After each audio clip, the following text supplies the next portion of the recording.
This channel does not promote any violent, harmful, or illegal activities. All content provided by this channel is meant for an educational purpose only. Good evening, শুরু করছি update Bangla. Lima রয়েছে আপনাদের সঙ্গে, কিন্তু আগামী আধ ঘন্টায় কোন কোন খবরের আপডেট আপনাদেরকে দেব, শুরুতেই বরং আমরা সেই সব খবরগুলো এক ঝলকে দেখে নিই।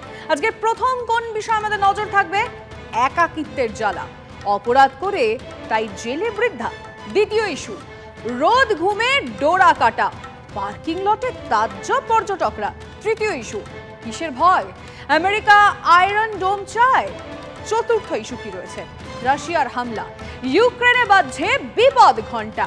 আর পঞ্চম ইস্যু, সুনিতার কথা, হাঁটতে ভুললেও স্পেক ওয়াকের রেকর্ড। আচ্ছা, পার্কিং লটে কি থাকে বলুন তো? আপনি বলবেন গাড়ি ছাড়া আবার কি, মানে কেন এবার প্রশ্ন করছি, কিন্তু যদি বলি পার্কিং লটে ডোরা কাটা মানে বাঘ ঘুরে বেড়ায়, তাহলে অবাক হলেও এটাই সত্যি। আপডেট বাংলা শুরুতে সেই ছবিটা দেখাবো, আর সঙ্গে থাকবে দাঁতালকে বাগে আনতে দুই জায়গার দুই ছবি। দেখুন একবার।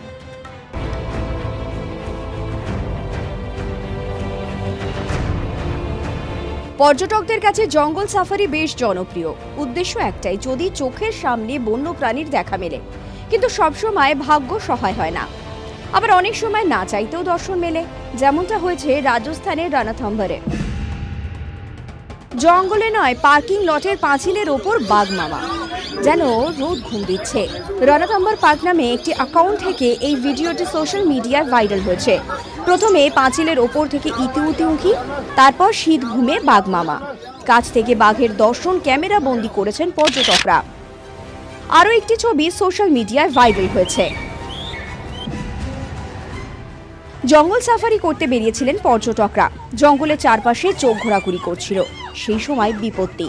পর্যটকদের গাড়ি দেখে তেড়ে আসে একটি বুনো দাঁতাল। পর্যটকদের গাড়িতে ধাক্কা মারতেই পারত, কিন্তু শেষ পর্যন্ত অঘটন ঘটায়নি। খালি হাতে সেই বুনো হাতিকে সামলে নেন সাফারির গাইড। ঘটনাটি শ্রীলঙ্কার ওয়াস গামুয়া জাতীয় উদ্যানের। শ্রীলঙ্কার গাইড পরিস্থিতি সামলে নিয়েছেন, কিন্তু আমাদের এ রাজ্যে? উত্তরবঙ্গের জঙ্গল ছেড়ে মাঝে মধ্যেই দলছুট হাতি লোকালয়ে ঢুকে পড়ে। শনিবার মালবাজারের ডামডিম এলাকায় ঢুকে পড়েছিল একটি দাঁতাল। তাকে নানাভাবে উত্ত্যক্ত করতে থাকেন স্থানীয় বাসিন্দারা।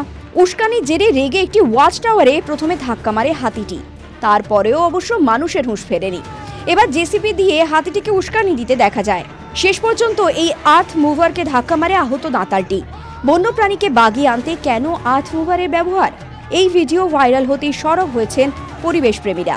অভিযোগ পেয়ে জেসিবি সহ চালককে আটক করে পুলিশ। কথায় বলে, বন্যেরা বনে সুন্দর, কিন্তু সেই বন্যপ্রাণীরা স্বস্তিতে থাকতে পারছে কই? কংক্রিটের শহর আস্তে আস্তে গিলে খাচ্ছে তাদের বাসস্থান। তাহলে বন্যপ্রাণীরা যাবে কোথায়? টিভি 9 বাংলা।